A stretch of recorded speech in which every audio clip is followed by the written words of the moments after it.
we'll do the live thing first. Like,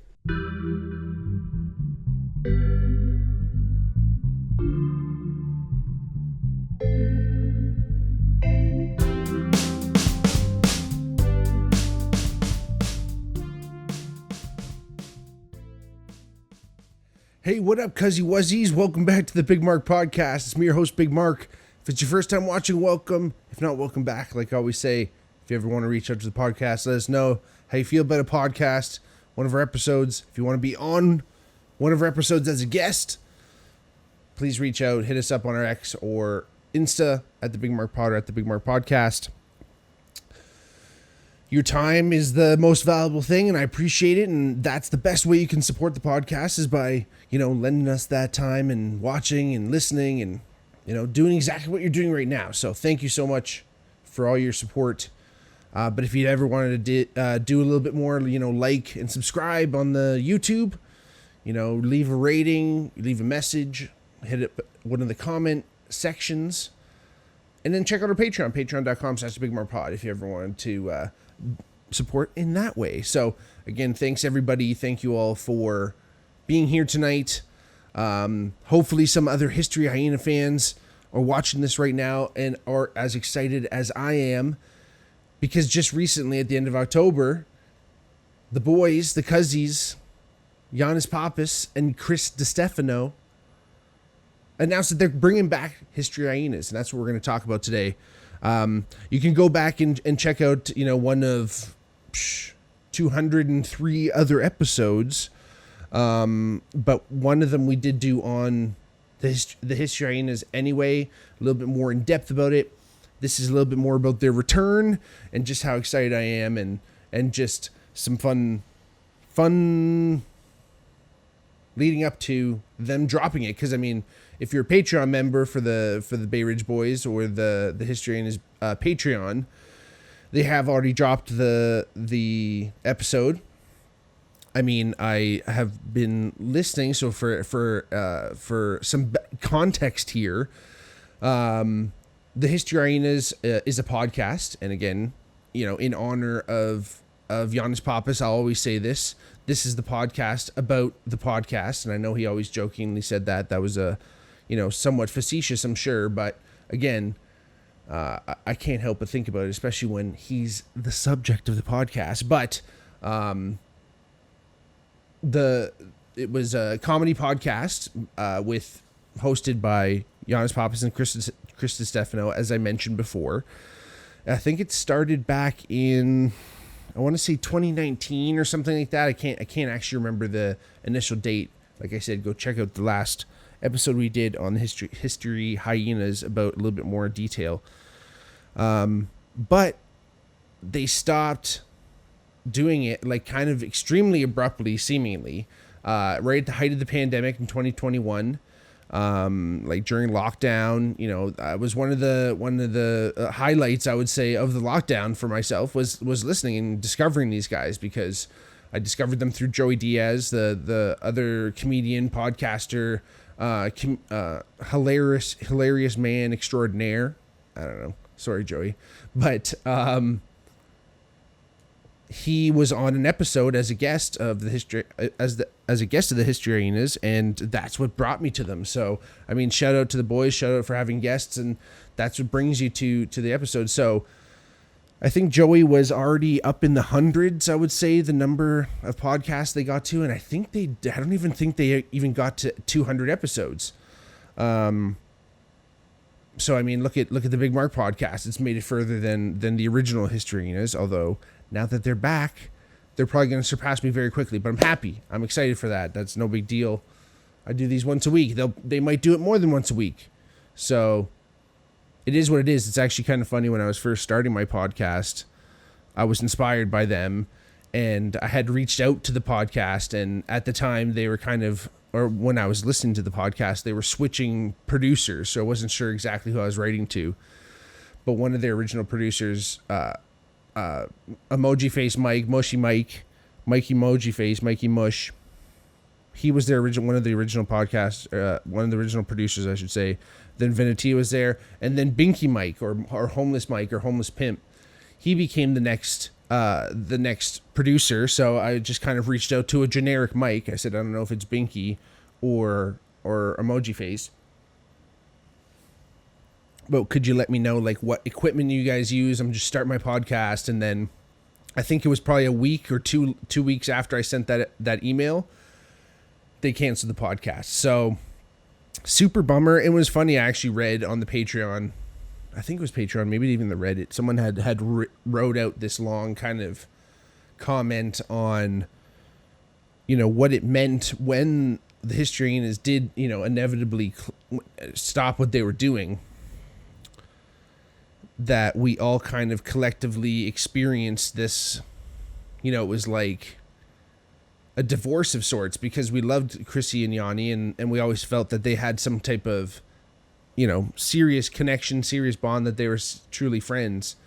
And then all of a sudden, out of nowhere, they canceled their podcast, and all we heard was, not that much really. But then when they ended up going on their own separate ways and different podcasts, and Chrissy started like 3 other podcasts. One of them was Sal and Hey Babe, and he started his own.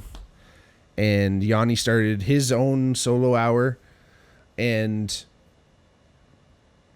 it just wasn't this. It wasn't the same, right? Like, it's kind of one of those things, right? Like, you look at Led Zeppelin, and again, it's probably an interesting example because they are fantastic, and all those guys are fantastic musicians on their own right too. But when they're together, they become Led Zeppelin. They become something so much better, so much bigger, and even the musicians themselves will fully admit to that. And I think that's what happens when you get this chemistry between two people, and that happened with the History Hyenas. But when they hit us with that, it was just kind of one more loss in the series of all these losses that we were taking in during COVID, right? Like, and it was just such a major bummer. I remember being pretty sad about it, but I kept listening to the podcast. Honestly, I don't really remember how long I stopped listening to it, but I just started up listening to it from the first episode again, and it just kind of became like my background noise. And it's, I don't know, man. It's probably fucking borderline weird. I don't know. I'm glad that they're back, to be fucking honest with you, because it's just like, again, almost whenever, unless I'm like listening to an audiobook or listening to music, I'm throwing on History Hyenas in the back. And, it's just, they're funny. I like their chemistry. There's something about the episodes I've gotten used to now. And I know, some of my favorite episodes I love going back to, again, in no ways would I say that this podcast is going to be as addictive as I've seen it, but I suggest you go listen to it, but listen maybe to the earlier episodes first. They get pretty wild, but I would probably suggest starting with Battle of Crete. Battle of Crete is a really good episode. It kind of is a good encompassing episode, because Yanni's family was living in Crete in the 40s. His mom and his aunt and all these people were in Greece, and his dad was fighting in the military, but his family was seriously involved in the actual Battle of Crete. So if you are interested in history, that's a little bit more of a heavier history podcast. But don't let the name fool you. There's not too much history, but there's a lot of hyena. Let's just put it that way, if I can quote the boys. It's just silly, and they riff off each other, and it's kind of funny. I back in high school, my best buddy back in high school, Nicky Johns, him and I had this little internet show, I'd call it. I don't even know. I think it was just up on Facebook. I don't think it ever actually made it to YouTube, even though I should talk to the boys, talk to Eric Amaral, who was the guy who produced it for us. Even back then we had a producer and cameraman and director. I'm sure some type of Premiere Pro extraordinaire, whatever program he used, iMovie. I should talk to them and see if we can put it up on YouTube. That'd be fun. But it was, I think we did like 8 episodes, man. We did a bunch of episodes, and it was just me and Nick talking into the camera in our physics class. Like, this is our grade 11 physics class while class is going on. This is like middle of the year. And our teacher, Mr. Kowalik, was super cool. He didn't mind it, as long as we did the work and everything was done at the end of the class. We do these episodes for maybe 10 minutes kind of thing. And we'd just be sitting in the corner of the class talking about how we got to class. That was the premise of the show, but it was just absolute stream of consciousness. We just ripped off each other. It was all yes and all improv, I guess, if you look at it that way. Not that we were trained, we weren't in the drama class or anything like that, but like it was like I said, a pure example of just like letting the mind wander, and wherever it goes, and riff off each other, and it was tons of fun. And I find that I see that same thing in the History Hyenas, and again, they're funny, and they actually use, like, if I was to do a podcast with someone else, I would kind of want to do it exactly like their format. They have at least one producer, sometimes two producers in the room that are allowed to talk back, like have a mic. They might not be on camera, but they're involved. But they're looking shit up. Like, that's the one thing. I mean, I got my phone here if I ever want to, really look something up, but I always find it completely disjoints me from talking to you guys, even though sometimes I still do it. But like, I wish I could have a producer. My buddy Christian used to help us out, but I wish I could have a producer again to say, hey, yo, look up this thing for us while I continue to talk, just so we don't have dead air. But again, it's just kind of one of those things where their format I love. I think it's perfect. I think once you have more than two people actually doing the podcast, it's easy to kind of step over each other. But sometimes they'll have a guest on, and Three's Company kind of thing. And they're pretty good at kind of like, riffing off the guest too, depending on what guest. But again, they never really had this huge chance to have all these guests, and they did a lot of episodes, just the two of them, and they would do them on specific subjects. And then when they would have a guest on, they would just kind of also surround it a little bit around some type of event in history or historical retelling of some type. But anyway, that's just, again, one of those things where they have this kind of loose structure that I think allows for more creativity, right? Like, I find, I've noticed, even with other people I've talked about having on the podcast as a guest, they're really hesitant. They're not really hesitant, but sometimes they can be hesitant about, oh, what are we going to talk about? Are we going to have enough time to talk about all these different things? Or, what if I talk about my expertise too quickly, and then all of a sudden we don't have any time to go? So I've always tried to make my episodes a little bit more loosey-goosey that way. But usually when I do episodes like this, where I'm talking about a specific topic, again, it kind of just keeps me in line. But I still have room to riff, so to speak. But again, that's just one of those things where I've drawn certain inspirations from certain podcasts. I've mentioned those in other episodes too. Again, go check those out. But History Hyenas were a big influence because I liked them so much. Again, they were again this light in this kind of really dark time of the Pandy Wandy, and then they went on to make Hey Babe, which I enjoyed. I watched Hey Babe for a little bit. It had its merits, but it wasn't the same. They didn't swear on Hey Babe, and they definitely swore on History Hyenas. And again, it's just kind of one of those things where everything is joking. They Wei Zhangxing everything, which is their little it's a sound bite, I guess. That is just it's like the MIB neuralizer. It just kind of like erases. It's supposed to just say, hey, we were joking. Anything that we were just saying is 100% a joke.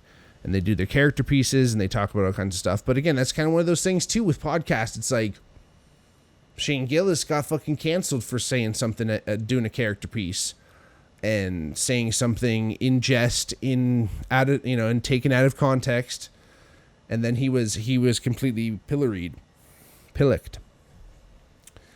But that's I guess the thing about comedy is that sometimes you trod these dangerous lines, and Chrissy D says wild shit, and Yanni checks him and he goes, yo, that's fucking wild.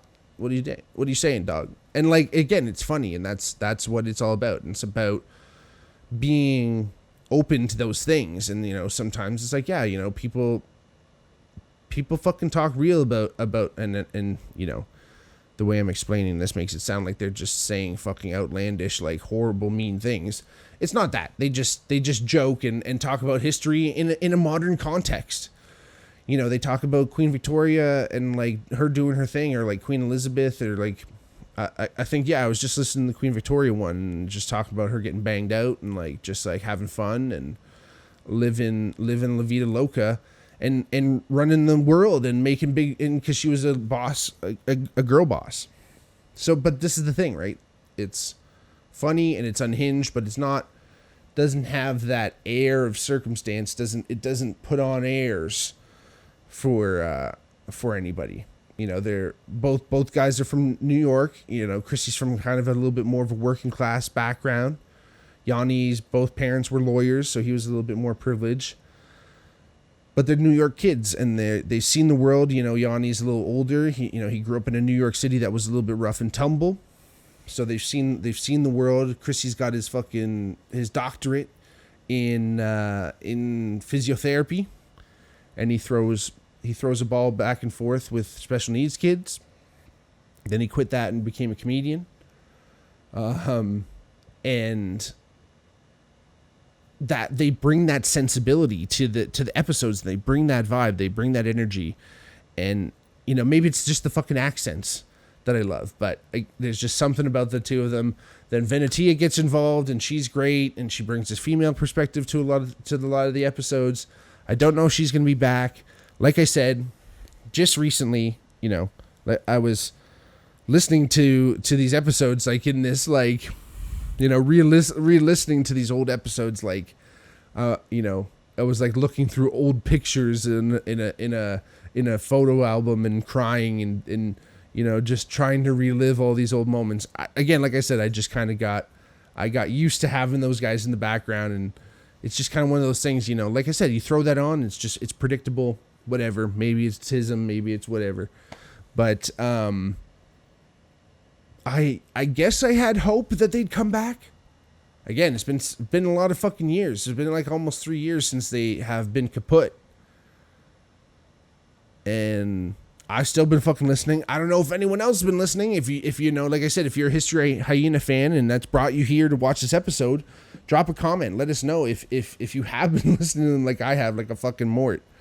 But I'm telling you, that Patreon fucking group chat got right back in business as soon as those episodes came back up, and I'm excited. Like I said, they finally, with the announcement of them coming back, they finally convinced me to join the Patreon, at least for a month. I left it as the Bigmark podcast because I'm screwed in, and they're going to read it. They read all the Patreon names at the end of the episodes. And usually other Patreon listeners make up funny names for them to read because it's funny. But I'm leaving mine as the Bigmark podcast, so when they read that, we get the plug. Screwed in. That's another History Hyenas thing. You wouldn't get it. No, but like I said, they finally convinced me because I wanted to hear that episode right away. I listened to it. I watched the episode too. I haven't watched them in a while. The boys are looking great. Yanni is looking, he's got a little bit more gray in the beard. And Chrissy's looking fucking like a Viking head, like always. But it's great to see those two back on camera. They still got the chemistry. I want to know what happened. The general story is Giannis wanted to put more time on doing the podcast because it was doing so successful, but Chrissy still wanted to remain dynamic and do other podcasts and continue with stand up and keep pushing on that. And there was a big disagreement, but there's got to be fucking more to the story. And I think on certain other podcasts, both Yanni and Chrissy in separate occasions have kind of talked about what happened, but they've never talked about it together. Chrissy joked for $4 million on the Patreon, he's going to release the texts between Chrissy and Yanni, but no chance. And again, it's a sad state of affairs. I mean, you know, in some ways that might be huge for their listenership. Now that they're back, they might get this huge secondary boost, because now they've been doing their own thing for time enough. Maybe they have created a little bit more of a separate fan base that doesn't really know about History Hyenas. So we'll see. We'll really see what happens, but I'm super excited. I guess they might read it. They might read the Bigmark podcast out next episode, which is going to be super exciting. But like I said, I had to get the Patreon. I had to see that episode right away. It was still fucking funny. It was still fucking wild. They talked about October surprises, which are like late fall kind of news stories that usually come out around the election that kind of ruffle feathers and, you know, create a little bit more discord if there isn't some already in American politics anyway. I mean, I'm sure that stuff happens in Canada as well, but because we're looking down the barrel of election ourselves up here. So we'll see how that all plays out. But again, super excited to see the boys back in action, back doing their thing, being wild, talking about crazy shit. Wei Zhongxin. Their new producer is one of Yanni's friends, who he used to mention a lot actually in the podcast in the old History Hyenas episodes. Jesse Scaturo. I don't really know him. I haven't actually Googled him up yet. I think he might be a comedian in his own right, but he sounds like a pretty smart dude. He pulls the Bigmark move and listens to books, but he also reads them. So he's always reading 2 books, he said. He's reading one and listening to another. I kind of like the steez. I haven't fucking read a book in a long time, man. I got to get back to my shit because reading is important. Even though listening to audiobooks is great, but usually I'm fucking driving my car hard. So it is what it is. But anyway, it's interesting. We'll see. Like I said, I don't know if they'll ever have Venetia back. I don't know if they're going to have Binky Mike, because I think he's still doing other podcasts. I'm not sure. I know Binky Mike was well wanted by a lot of podcasters, and Chaz Palminteri kind of like co-opted him. It kind of sounds like Chaz Palminteri almost like stole him from the History Hyenas, but I think because they folded at the time, Pimp was probably like, "Yo, I got more time, Chaz, so hit me up." Anyway, the boys are back. Everyone's fucking excited. All is right in the world. Yanni, Chrissy, back in the saddle again. Yanni Feta Cheese Pappas, Chrissy Chaos, Chrissy Conniptions, Chrissy Conquistador, back in the saddle again. Loving life, loving everything. Again, if you're a History Hyenas fan now, I want to hear from you. If not, go check them out. Go check out those episodes. Like I said, Battle of Crete's amazing. The episodes with Tim Dillon are hilarious. Again, the Joey Diaz episode is actually great. Like that's what brought me to it. Operation Paperclip opened my eyes to that whole fucking scenario. I mean, there's amazing episodes. So, Pearl Harbor is Wild is one you should work your way up to. Don't get right into that one. It's fucking sick in many different ways. But go check them out. Yanni D, Chrissy P. Flip that. But go check them out. And while you're at it, hit subscribe, hit like, keep following the Bigmark podcast. Check out our other episodes. I love you all. Thanks for watching. We'll see you soon. Wei Zhongxin. Peace.